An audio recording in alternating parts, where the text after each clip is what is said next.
Welcome to the channel. तो आप लोग देख रहे हैं बादामी नसर चैनल। क्लास 10 फिजिक्स चैप्टर 1 का पार्ट नंबर 12 इंशाल्लाह आज अपलोड करेंगे। तो पार्ट 1 में मैं पार्ट 1 पहले ही यूट्यूब चैनल बादामी नसर पर अपलोड कर चुका हूँ, जिसमें हमने पढ़ा था वेव्स क्या होता है, डिस्टर्बेंस, मुख्तलिफ वेव्स में मुख्तलिफ किस्म के डिस्टर्बेंस हो सकते हैं, वो मैंने पढ़ाया था। टाइप्स ऑफ वेव्स पढ़ाया था, जो भी रिलेटेड कंसेप्ट है वो सब इसी वीडियो में मैंने कवर किया। तो आज हम पढ़ने जा रहे हैं कि SHM क्या होता है। SHM वहाँ पे मैंने आप लोगों को जिक्र किया था पहले पार्ट में, अगर आप लोगों ने वो देखा हो, पहले आप लोग वो देख ले तो आप लोगों को सही समझ आएगा। आज हम शुरू करने जा रहे हैं कि SHM सिंपल हार्मोनिक मोशन। तो पार्ट 1 में मैंने जिक्र किया था कि ऑसिलेटरी या वाइब्रेटरी मोशन,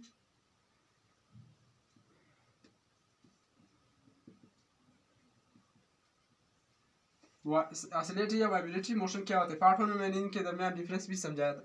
तो ऑसिलेटरी या vibratory motion, simple harmonic motion is the simplest,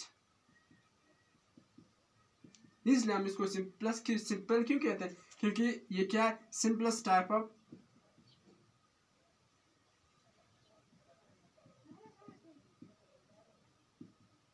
oscillatory motion है।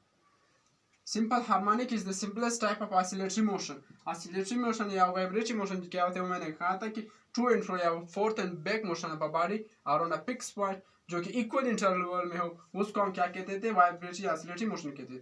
तो ये सिंपल हार्मोनिक मोशन क्या है, ये ऑसिलेटरी या वाइब्रेटरी मोशन का एक सिंपलेस्ट फॉर्म या इसको कहते हैं, इसको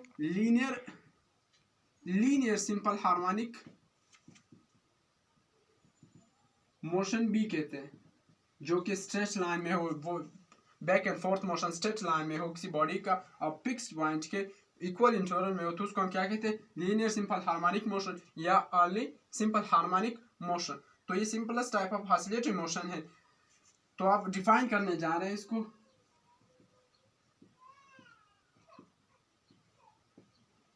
तो ये क्या है, is the simplest type of oscillatory motion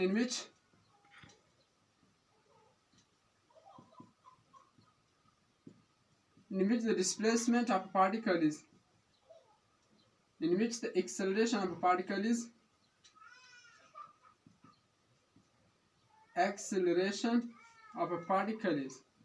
मैं शॉर्ट फॉर्म में लिखा, आप लोगों इसको पूरा लिखेंगे। Is the acceleration of a particle is directly proportional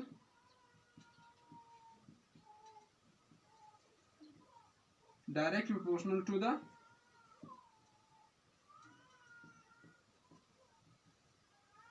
displacement and is always directed towards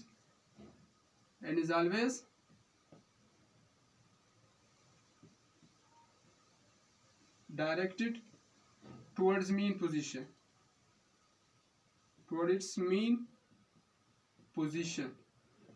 simple harmonic motion simplest type of oscillatory motion है, जिसमें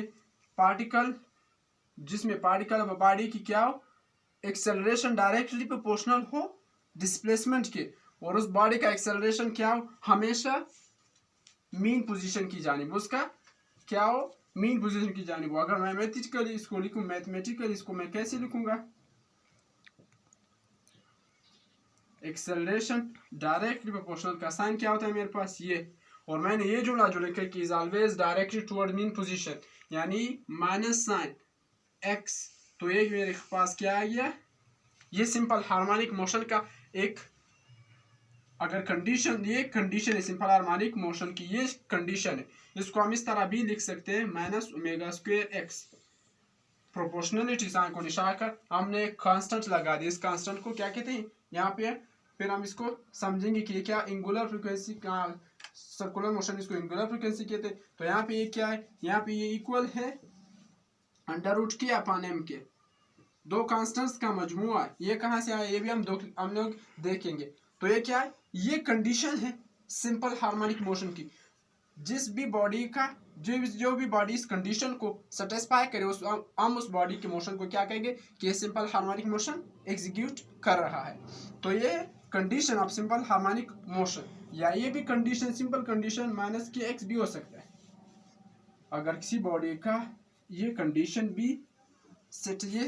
भी सेटिस्फाई हो सकता है इसको, ये भी सेटिस्फाई कंडीशन है अगर हम लोग इस कंडीशन पे भी पहुंचे कि एक बॉडी उसका force directly proportional to the displacement of a body and is always directly towards mean position, ये भी लिख सकते हैं और ये भी बिल्कुल सही है, दोनों सही है। तो ये क्या था, ये था सिंपल हार्मोनिक मोशन। अब हम जाएंगे इसके एग्जांपल जो मेरे हमारे बुक में इसके दिए सिंपल हार्मोनिक मोशन के एग्जांपल, वो है mass attach to a spring. एक एग्जांपल इसका क्या है,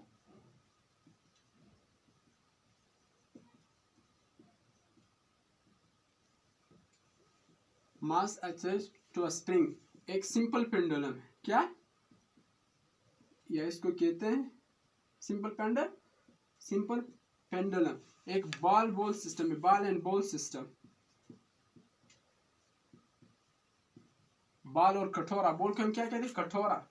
तो ये तीन एग्जांपल क्या है, ये एग्जांपल है सिंपल हार्मोनिक मोशन के, जो हमने अब डिटेल में इसका मोशन प्रूव करके देने, ये कंडीशन हमने लानी है इनके लिए, ये कंडीशन लानी है, क्योंकि हमने पढ़ा है कि सिंपल हार्मोनिक मोशन के लिए कंडीशन, उस बॉडी को ये कंडीशन क्या करना चाहिए, सेटिस्फाई करना चाहिए, तब उसका मोशन, उसके मोशन को हम कह सकें कि ये सिंपल हार्मोनिक मोशन कर रहा है, सही एग्जीक्यूट कर रहा है।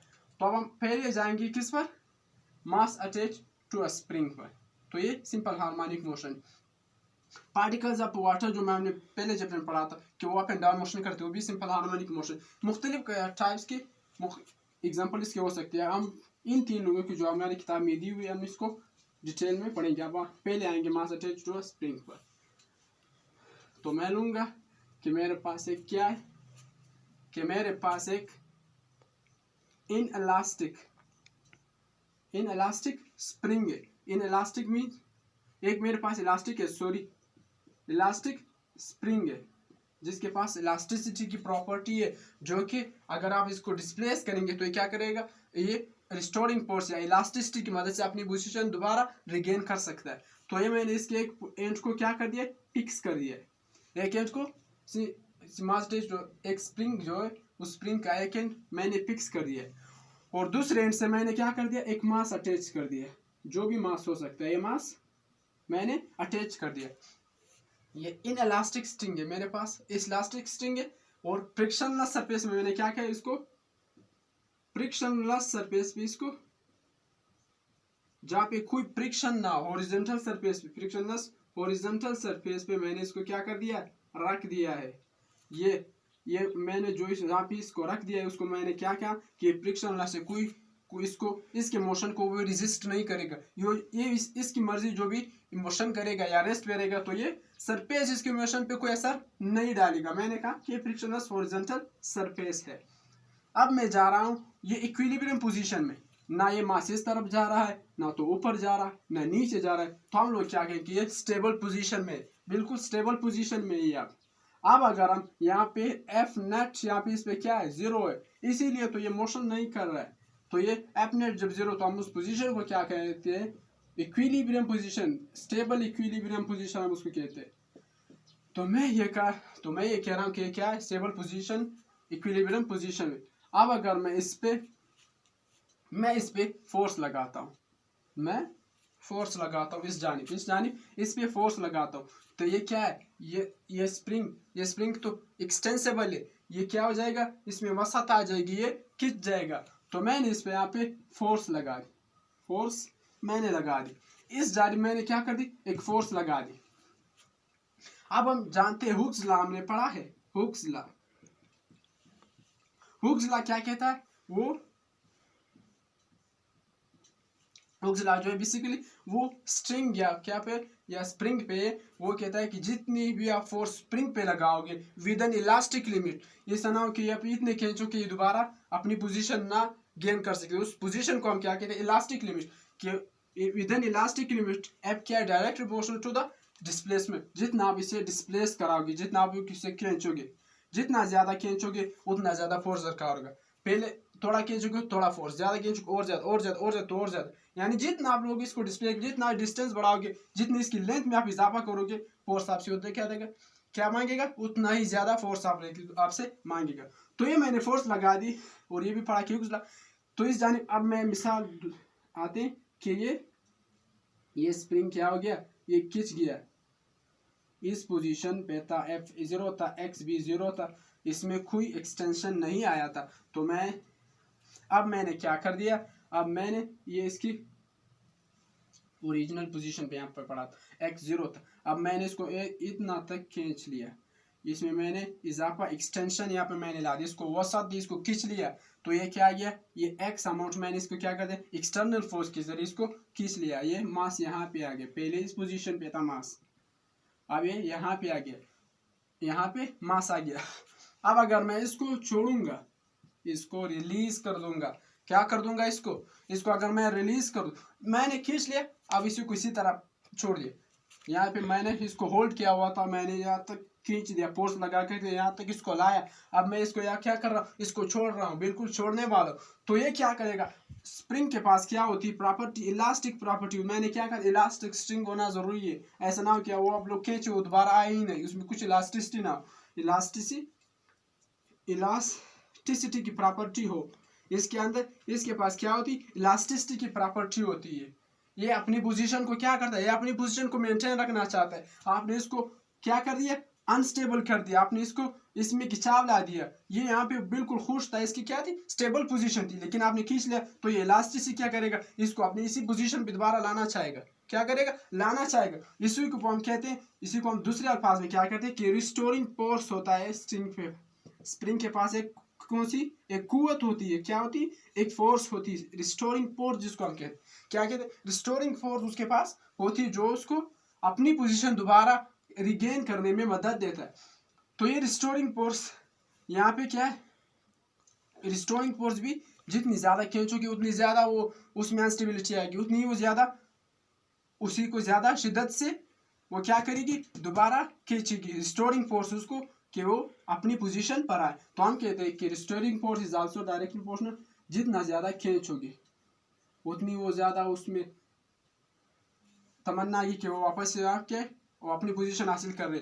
अगर हम क्या करें, प्रोपोर्शनलिटी को हटाए तो हम कांस्टेंट लगाएंगे, क्योंकि हम फोर्स को डिस्प्लेसमेंट की फॉर्म में लिख रहे हैं। मैंने पहले भी बताया था कि इसको चेंज करने का हम किसी कांस्टेंट नंबर से इसको मल्टीप्लाई करना पड़ेगा। उस कांस्टेंट को मैं कहता हूँ कि ये क्या है, ये के है, ये मैं कह रहा हूँ ये के, इसको हम क्या कहते हैं, elastic constant of spring elastic constant of spring, ये एक कांस्टेंट है।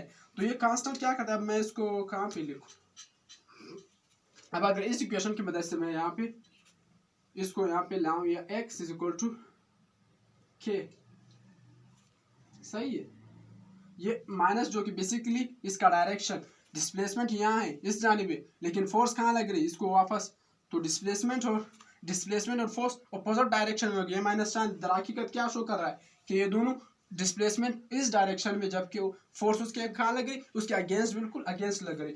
तो ये क्या, ये स्प्रिंग इलास्टिक कांस्टेंट, इसको हम क्या कहते हैं, ये क्या करता है, is the measure of steepness of, ये elastic property is the measure of steepness, कि ये ज्यादा, ये स्प्रिंग कितना स्टिप है, इसमें अगर हम इसको मैथमेटिकली इस इक्वेशन की मदद से अगर हम इसको डिफाइन करें, is the measure of stiffness of spring, हम क्या कहते हैं कि ये बहुत सख्त है, स्टिक क्या कहते हैं, बहुत सख्त है, जिसमें आप खिंचाव आसानी से ला नहीं सकते। तो ये measure of the stiffness of body, तो ये मुख्तलिफ बॉडीज के लिए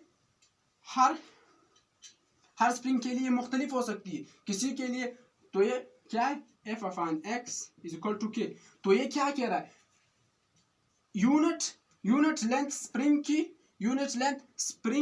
की लेंथ में इजाफा करने के लिए, एक यूनिट लेंथ इजाफा करने के लिए आपको कितनी फोर्स जो दरकार होती है, जितनी फोर्स आपको दरकार होती है उसको हम क्या कहते हैं, elastic constant of that spring.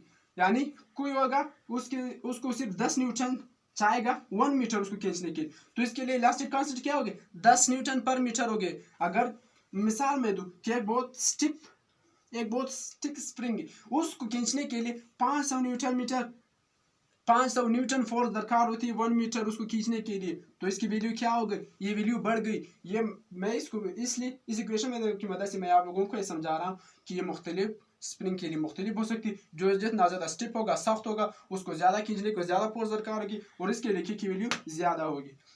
तो ये क्या है, तो ये मेरे पास आ गया कांस्टेंट, इलास्टिक स्प्रिंग कांस्टेंट। और ये कहते हैं कि the force required to increase the length of the force required to increase the unit length of spring is known as a spring constant, spring elastic constant हम उसको कहते हैं। या the ratio of force required to increase the ratio of force per unit length is known as a elastic constant। आप इसको इस तरह define कर सकते हैं। मैंने मुख्तलिफ डिफिनेशन आपको बताया कि ये क्या करता है, कि ये इलास्टिक कांस्टेंट। अब हम आएंगे जहाँ पे इसको छोड़ा था, यहाँ पे हमने छोड़ा था, अब इस गो टू माइनस के एक्स। मैंने कहा कि इसको क्या करेगा, इसको खींचेगा, इसके पास इलास्टिक की प्रॉपर्टी है, तो ये खींचेगा यहाँ पे इसको, ये क्या करेगा, तो ये जितना ज्यादा आएगा इस पे फोर्स उतनी ज्यादा घटती जाएगी, क्योंकि मैंने कहा कि फोर्स डायरेक्ट प्रोपोर्शनल एक्स है, यहाँ पे एक्स ज्यादा है। यहाँ पे जब यहाँ तक पहुंचेगा मैं एक और इसके नीचे बना था ये।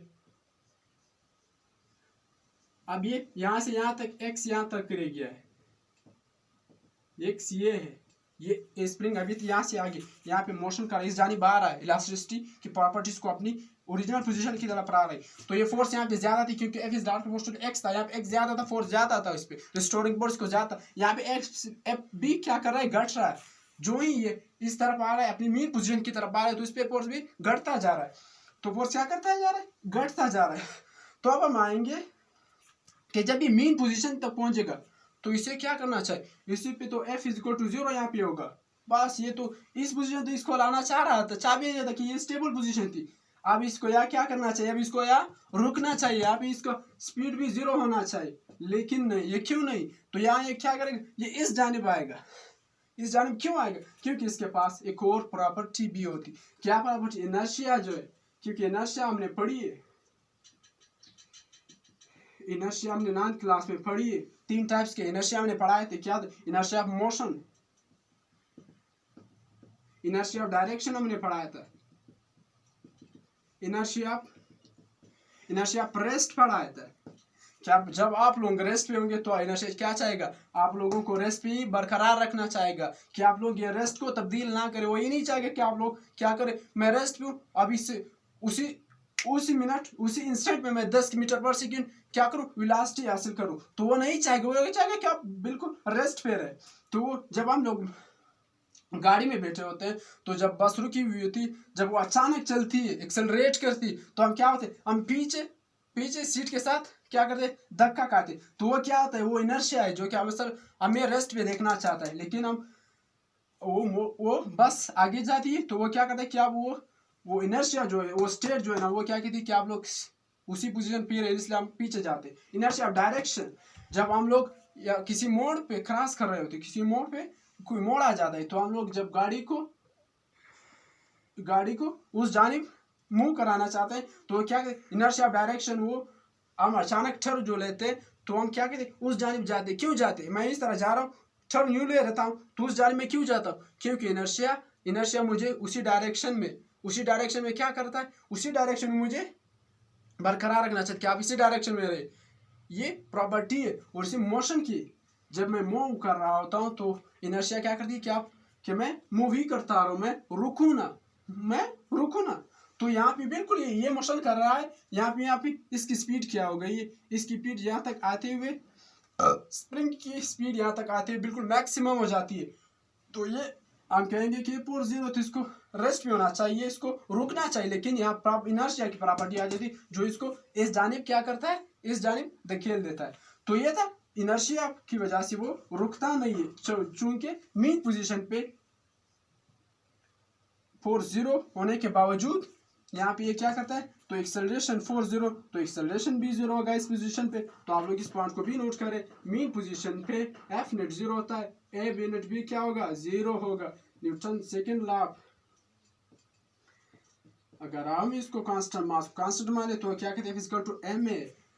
तो यहाँ पे एफ 0 है तो फोर्स भी 0 होगा मीन पोजीशन पर। अब हम आते हैं F is equal to m a, क्या करते हैं F इज इक्वल टू, अब हम न्यूटन लॉ की मदद से बाय न्यूटन्स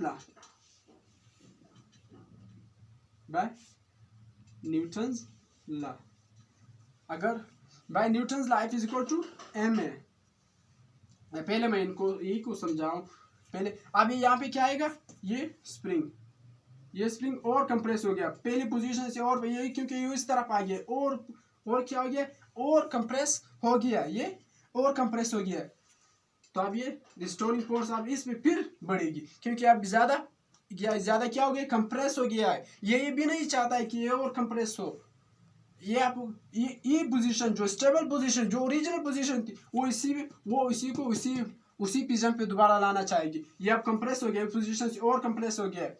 तो अब ये क्या करेगा, ये रिस्टोरिंग फोर्स अब फिर इस पे रिस्टोरिंग फोर्स इस जानिब लगेगी, रिस्टोरिंग फोर्स इस जानिब लगेगी। यहाँ पे रिस्टोरिंग फोर्स इस जानिब था, एक्सेलरेशन भी इस जानिब था, डिस्प्लेसमेंट इस जानिब था। तो यहाँ पे एक्सेलरेशन और डिस्प्लेसमेंट क्या हो गए, डिफरेंट डायरेक्शन में हो गए, जो कि हमने तारीफ में आपको पढ़ाया था, जो कि इसको सेटिस्फाई कर रहा है ये। तो अब इस जानिब आएंगे कि ये अभी भी कर रहा है या नहीं कर रहा है। तो यहाँ पे रिस्टोरिंग फोर्स फिर इस जानिब रहेगी, रिस्टोरिंग फोर्स यहाँ पे फिर इस जानिब रहेगी या फिर यहाँ पे रहेगी। लेकिन डिस्प्लेसमेंट यहाँ पे क्या होगा, ये यहाँ स्प्रिंग डिस्प्लेस होगी इस जानिब, इसकी थोड़ी डिस्टेंस क्या हो गई है, कम हो गई है।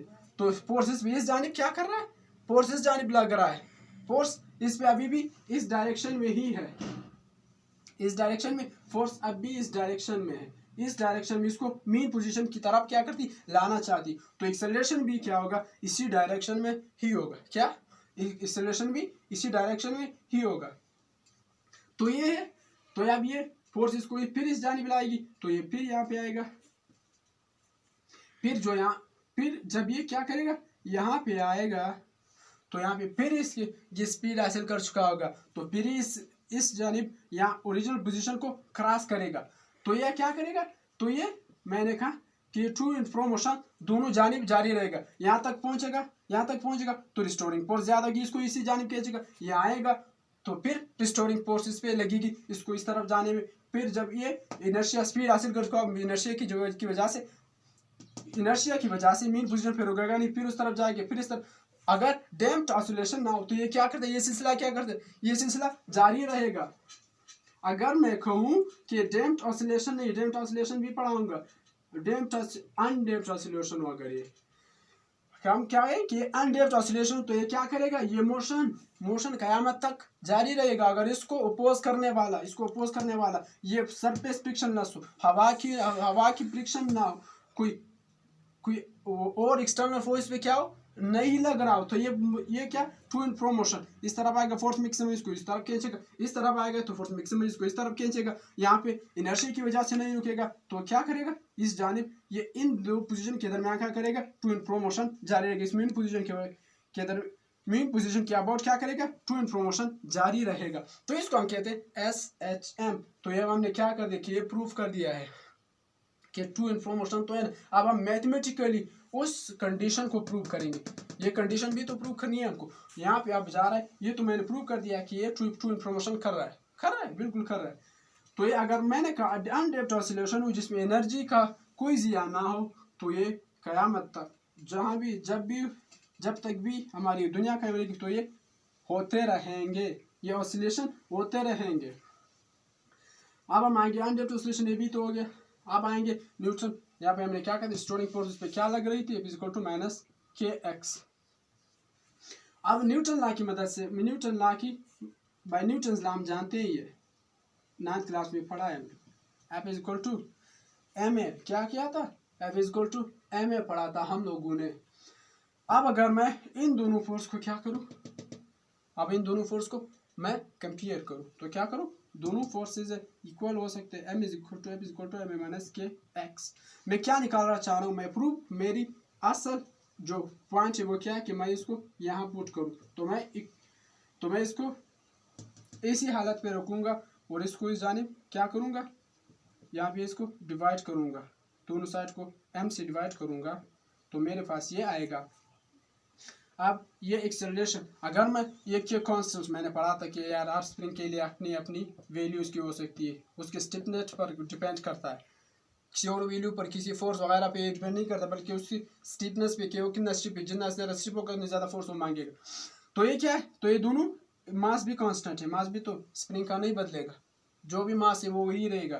तो ये दोनों अगर हम मिलाएं, दो कांस्टेंट को मिलाएं और एक कांस्टेंट लिखे, उस कांस्टेंट को हम क्या कहते हैं, माइनस ओमेगा स्क्वायर एक्स कहते हैं, where omega is equal to k over m omega है। तो के ओवर एम क्या बनेगा, दोनों तरफ स्क्वायर लो, के ओवर एम, तो मैंने के ओवर एम की जगह ओमेगा स्क्वायर पुट कर दिया है। ये दो कांस्टेंट है, तो इसका मजमुआ भी एक कांस्टेंट आएगा कि यार अगर मैं 10 को 5 से डिवाइड कर दूं तो ये ट्रू आएगा। 10 कांस्टेंट है, 5 कांस्टेंट है, ये 2 जो आ रहा है ये भी क्या है, कांस्टेंट है, बिल्कुल कांस्टेंट है। तो मैं दो कांस्टेंट के मजमूए के कांस्टेंट लिख सकता हूँ। दो कांस्टेंट का रेशो एक कांस्टेंट ही आएगा, एक कांस्टेंट वेरिएबल टर्म नहीं आ सकते बल्कि कांस्टेंट टर्म ही आएगा, तो इसलिए मैंने इसको इससे रिप्लेस कर दिया। अब ये मेरे ख्याल से क्या, अगर मैं कांस्टेंट को हटाऊँ तो ये मेरे क्या लगाऊँ, साइन ऑफ प्रोपोर्शनलिटी माइनस किया है। तो ये था, मैंने प्रूफ कर दिया है, जो कि सिंपल हार्मोनिक मोशन का क्या था, कंडीशन था कि वो ये इक्वेशन को सेटिस्फाई अगर कर रहा हो तो वो मोशन क्या कहलाएगा, सिंपल हार्मोनिक मोशन कहलाएगा। तो हम लोग ये सारा प्रोसीजर करेंगे मास अटैच टू स्प्रिंग को, मोशन को प्रूव करने के लिए कि मास अटैच बाय स्प्रिंग का मोशन क्या है उसका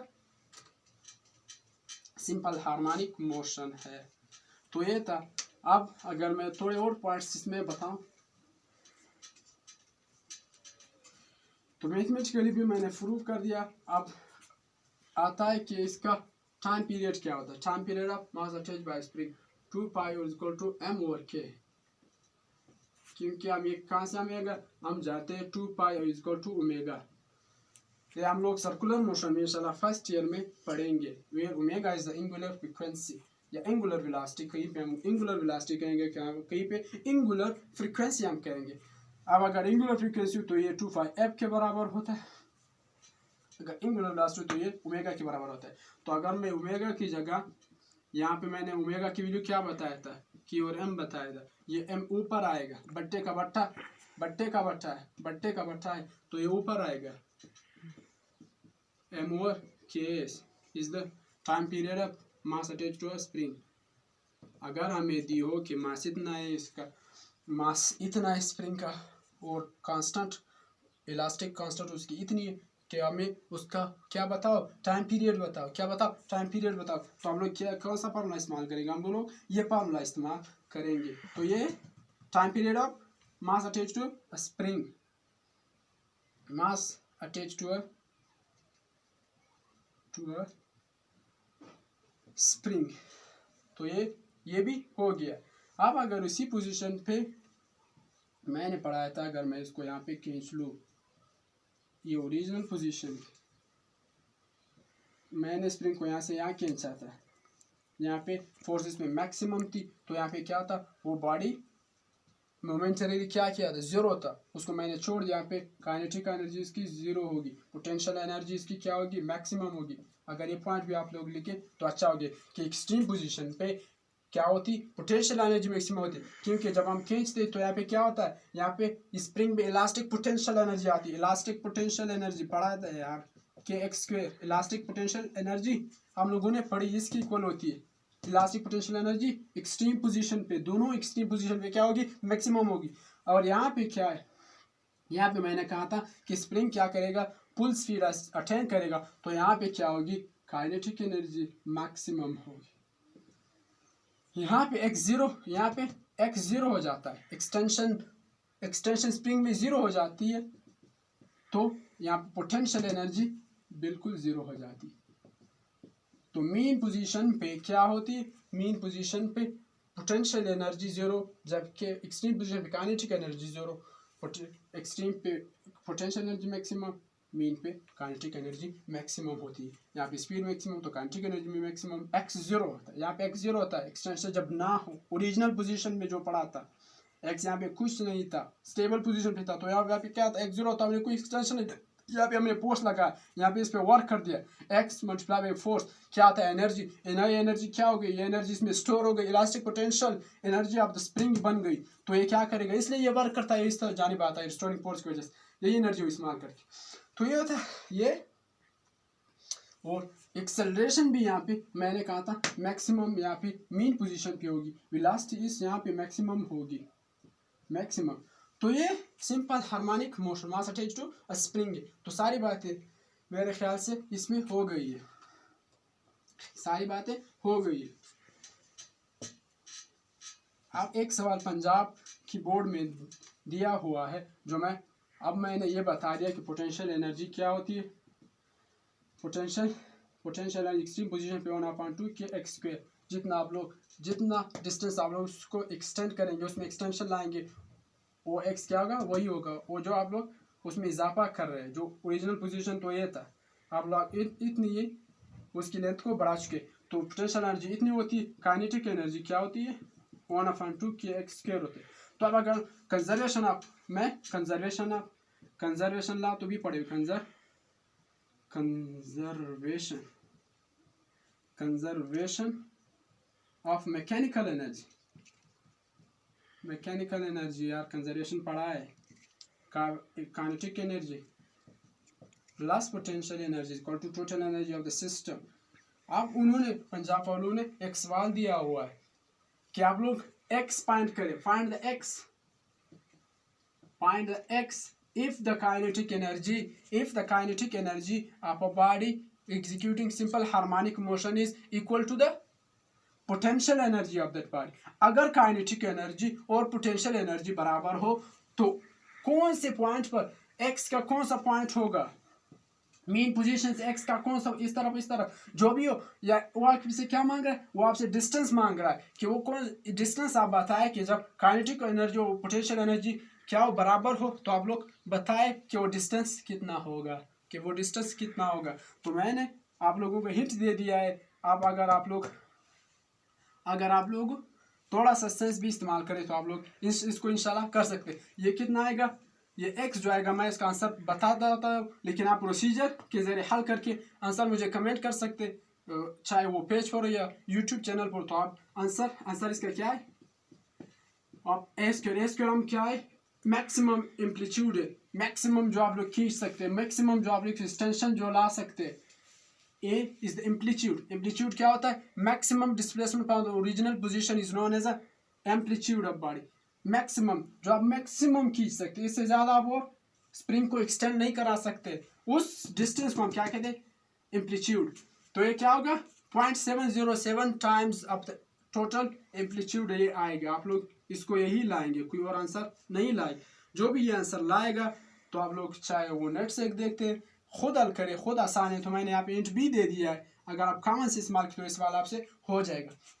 और कुछ सवाल दिए जो कि वो कहते हैं कि आप लोग बताएं कि इनमें से कौन सा मोशन सिंपल हार्मोनिक मोशन के, आप लोग ये बताएं कि कौन से मोशन सिंपल हार्मोनिक मोशन की मिसालें हैं। उन लोगों 5-6 सवाल पंजाब की बोर्ड में दिए हुए, हमारे बोर्ड में तो हमारी किताब में तो ये सिर्फ इतना ही समझाते हैं कि पढ़ते हैं हम लोग मिसालें प्रैक्टिकल उसकी, अगर इसको प्रैक्टिकल इस्तेमाल करें, जैसे ये सवाल अगर 12th क्लास के बच्चे से भी पूछा जाए तो शायद वो इसको हल ना कर पा सके, उन्होंने 10th में ये दिया हुआ। तो उन्होंने 5 मिसाल दिए कि प्रूव कर दो हैंडल ऑफ क्लॉक का, वो जो क्लॉक की सोई जो होती है, पेंडुलम की क्लॉक की जो सोई होती है, उसको प्रूव कर के बताएं कि ये भी SHM है या नहीं है। मोशन ऑफ बी बताएं कि ये भी motion of bee, ceiling fan इसी तरह लिखा जाता है, fan candle of clock, motion of bee, ceiling fan जो कि छत वाला पंखा जो होता है वो 3 परुआ, उसका मोशन कि ये क्या ये सिंपल हार्मोनिक मोशन है। 3 तो यही थे, 2 मेरे ख्याल से वाटर में जो मैंने कहा था कि जो भी यहाँ पे जो भी चीज़ रखा उसका अप एंड डाउन मोशन है, अगर जो भी रखा हो, गत्ता मैंने cork placed on the surface of water, ये जो ऊपर नीचे जो करता है ये भी सिंपल हार्मोनिक मोशन है, यानी ये भी बताए। तो ये आप लोग बताएंगे, कमेंट्स करेंगे कि ये सिंपल जिनमें से ये मैंने बताया कि ये सिंपल हार्मोनिक मोशन है की मिसालें हैं या नहीं है, तो ये आप लोग बताएंगे। तो अब हम जाएंगे सिंपल पेंडुलम पे, सिंपल पेंडुलम पे। तो हम लोग